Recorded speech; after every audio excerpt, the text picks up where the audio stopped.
Okay, I have to admit, I wasn't sure what to expect after I posted my first YouTube video. Maybe a few views, a couple nice comments, but what I didn't expect was for you guys to actually send me your living spaces. Bold move, quite risky, because I'm about to judge them one by one, including my own. But seriously, I'm beyond grateful for the engagement, and a huge shout out to everyone who decided to send in a submission. Today, I'll be tackling only one of the spaces, but I'll make sure to cover each one of them in my upcoming videos. So here's the thing, sometimes we just don't have the budget or time to deal with all our spaces, make them look good, make them function, because life is happening and we just have other priorities. Look at me in my living room here. Me and my boyfriend have been so focused on getting our workspaces up to mark that we simply haven't had the time or the budget to deal with this room yet. A couch here with something like a coffee table, outdated cushion covers, and my absolute favorite eyesore, these goddamn tangled wires.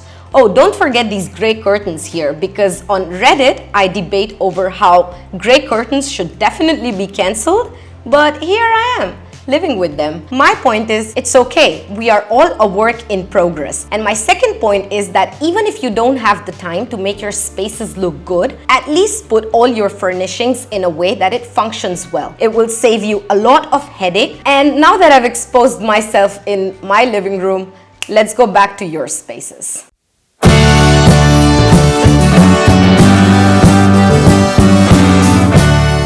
Fiona was my first respondent to the forum, all the way from New Zealand, and she wrote, "My hubby and I are super outdoorsy, so home design was low on the priority list. Recently, that's changed. I spend a lot more time at home now that we have a toddler and another bub on the way. Yay! So I'd like to spruce things up a bit. Our living area is small and rectangular and a struggle for dining space. We recently shoved the TV into storage. A decent dining table is first on our list. Then I want to replace those gaudy curtains, but don't have a clue about curtain colors. Also, goodbye to the maroon sofa and the armchairs. I reckon sage green would be the ticket. Blinds on the little windows." Thank you for your submission, Fiona. I think you have a very nice living room with the fireplace as the focal point and multiple windows to welcome daylight into your space, which is excellent. Two aspects particularly caught my eye. The first thing is the antlers and all these little vintage wooden decorative elements. They have a lot of personal character. The second thing that caught my attention was your seating arrangement. You see how these seats are placed in a circular fashion with the large coffee table as the center. It's almost like stepping into a well-loved family gathering spot. It makes it look like it's a space meant for conversation and relaxation. To me, in general, it feels very homey and they're all the necessary furnishings that you require. However, there's a slightly cluttered and visually heavy feeling to the space. It's because of the dark furniture and somewhat cramped arrangement that we can talk further. So let's go and look at the current plan and understand what's happening in this space. The room measures 5020 millimeters by 3590 millimeters. There is a central fireplace, a large window with two small windows on either side of the fireplace, a door towards entrance and the bedrooms, and an open doorway towards the kitchen. Now, let's imagine how Fiona uses this space. One could be coming from towards the bedroom or the entrance, going towards the kitchen, and vice versa, and this becomes the primary circulation path in the space. Ideally, this path should not have any obstacles or furnishings in its way, but let's look at their current setup. Two big sofas by the window with two lawn chairs, a small dining table with two chairs again, a large coffee table, one bookcase in this corner and another bookcase here. Now here is the problem. While this layout may seem to work, there are no defined zones and everything is merging into one another. The dining table is now out of scale since now they are a family of 4. Also, there is no one spot to select books. It could be either here or here, and that could be made more convenient. There is not much room for circulation circulation, and in some cases the circulation is dictated by the sharp geometry. And if we look at the images, there is no focal point despite this fireplace being here. So let's first look for a better layout. I'd begin with understanding the zones, the living space, the dining, and some storage. We have already understood that this is the primary circulation flow in the space here. So now we are kind of left with two big patches. So I would keep the basic layout like the previous one. I would use this space for the living and this space for dining. Now for the dining table, I would go for a circular table. This will allow for the free placement of the chair without disrupting the flow. It also helps to break from otherwise quite linear aspects of the room and bring in some smoother edges. Let's pair it with 4 chairs, and now you can see the arrangement is more diagonal. Moving on to the living space. I would begin with placing an area rug to anchor this space, and now I would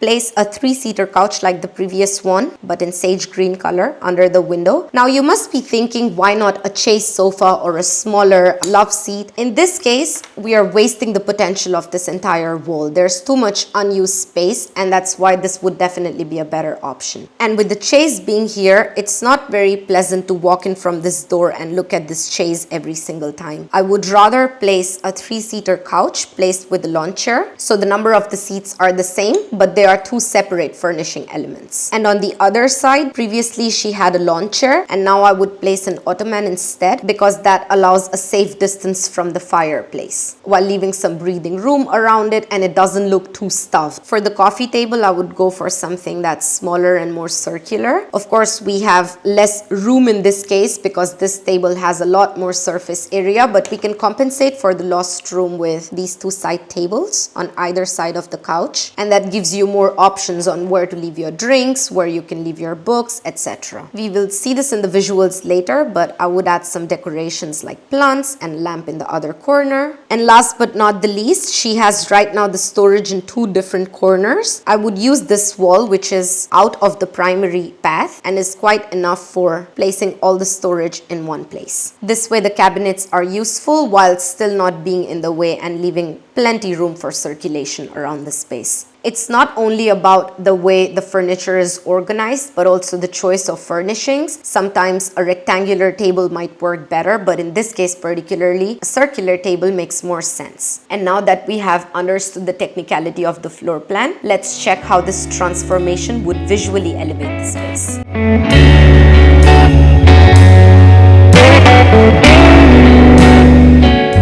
Let's begin with this angle where we see the first obvious focal point in the space, which is the fireplace. I would begin with deep cleaning the space and repaint the walls. The current walls have a yellowish tint to them, which does not fit well, and it looks different from the white ceilings. I would paint everything in sand beige color, including the ceilings. This will make your room look a lot more sophisticated and cleaner. As you can see, it will also add some depth and mood to the space and help embrace the compactness.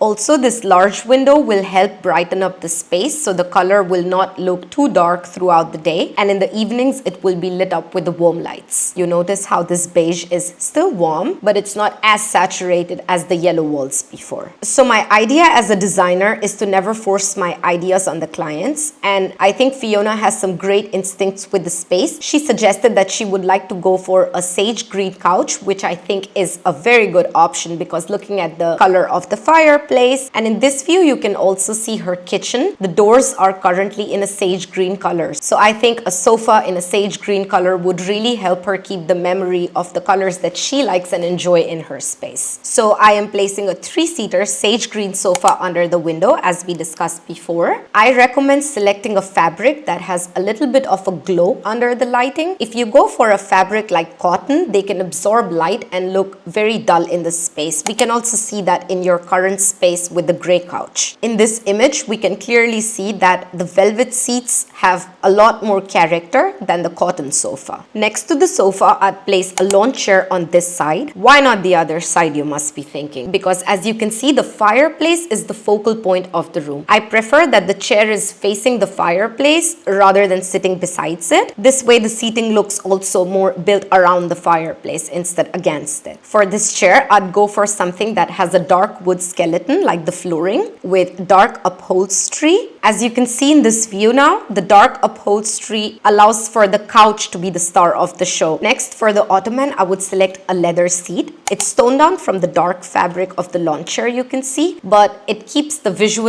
interest with a different material and allows the sofa to still stand out in the space. It is very important to have a mix of materials and different seating options in your space, as it allows you to be more selective of where you would like to sit and relax. If all these three seating options look the same, then the space can come off as quite dull. For the center table, I'm placing a Noguchi coffee table. This is a great option if you can maintain glass, because as you can see, it will help you reflect and multiply more daylight into your space. It is also in a different material, so we get a little break from the wood and we get a bit of balancing with a cold element to the otherwise warm palette. The idea here is to go for a round or an organic geometry, because look at what happens if we go ahead and place a chunkier element in the space. It makes the movement very much corridor-like. You are being dictated by the coffee table, and that's not very convenient in the longer run. I do understand that by placing a smaller coffee table, we lose some table space. This lost table space can be compensated in form of side tables on either side of the sofa.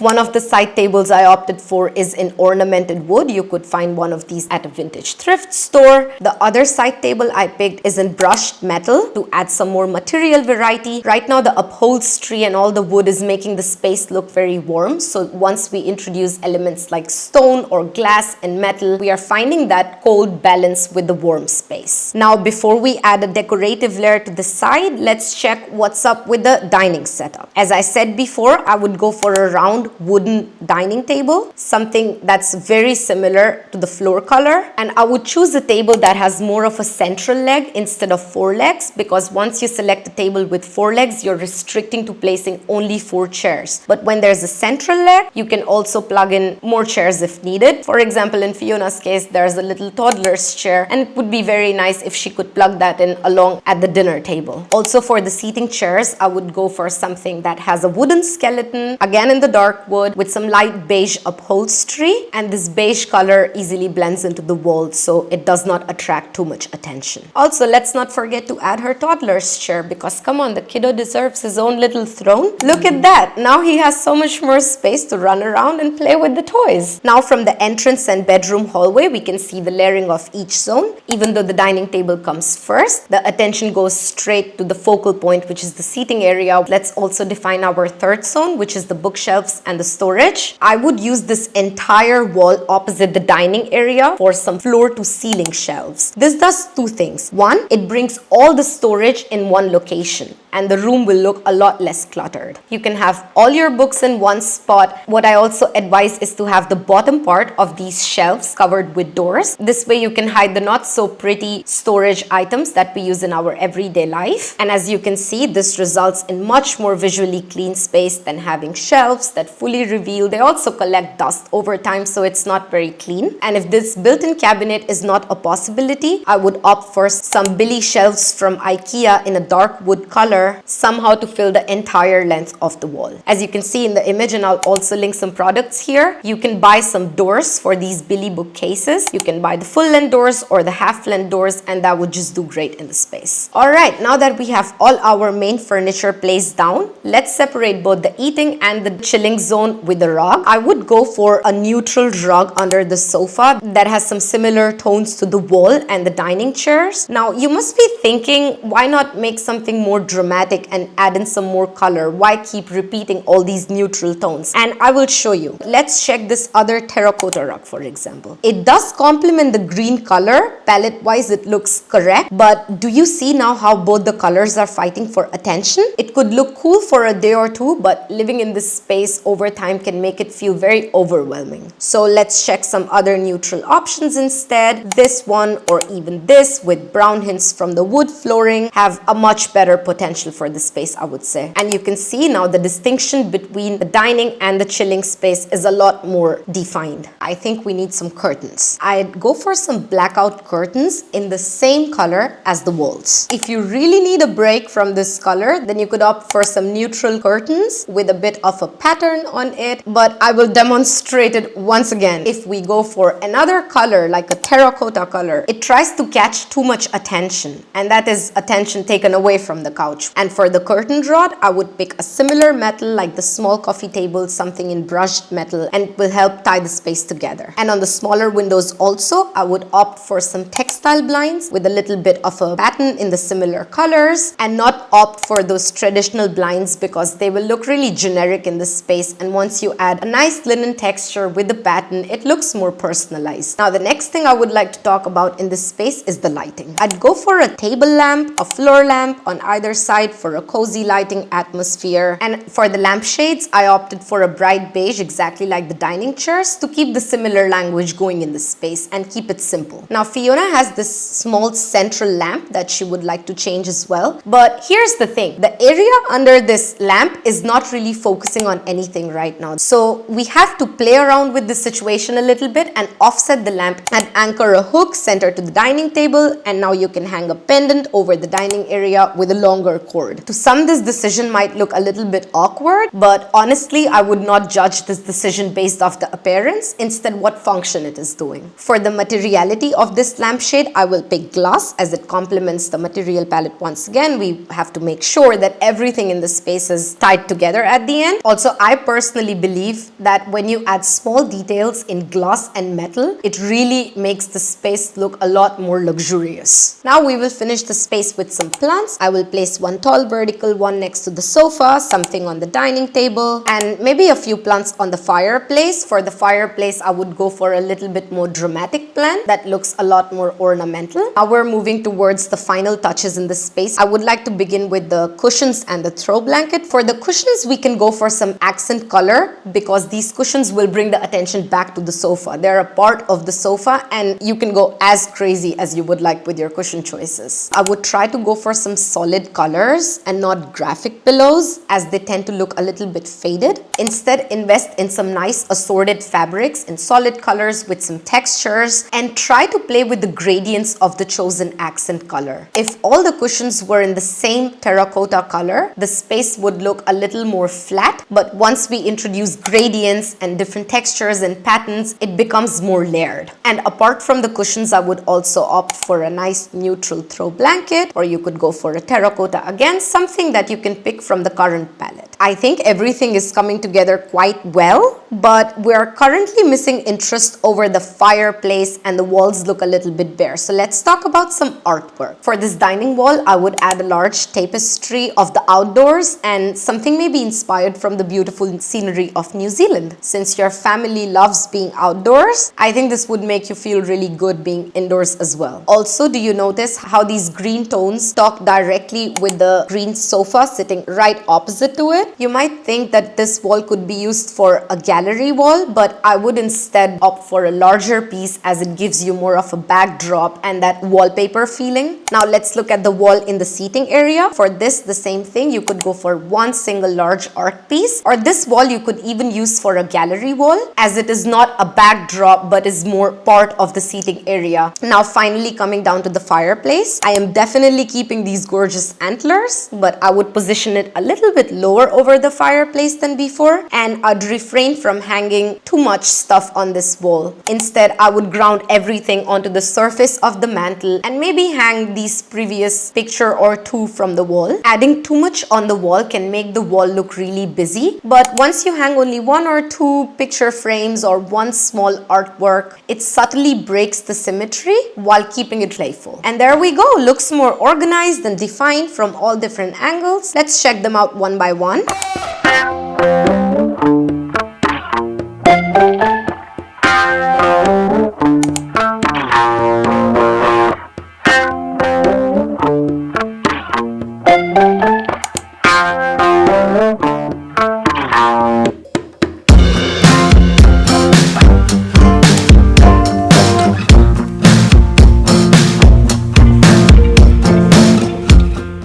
So if you like the transformation we did for Fiona today and would like to know some advice or deeper analysis for your own spaces, please fill out the form linked in the description below, and maybe the next video will be featuring your living spaces. Until then, take care, and I'll go judge the next submission we got from Berlin. I'm joking. Big hugs, and I'll see you on the next one.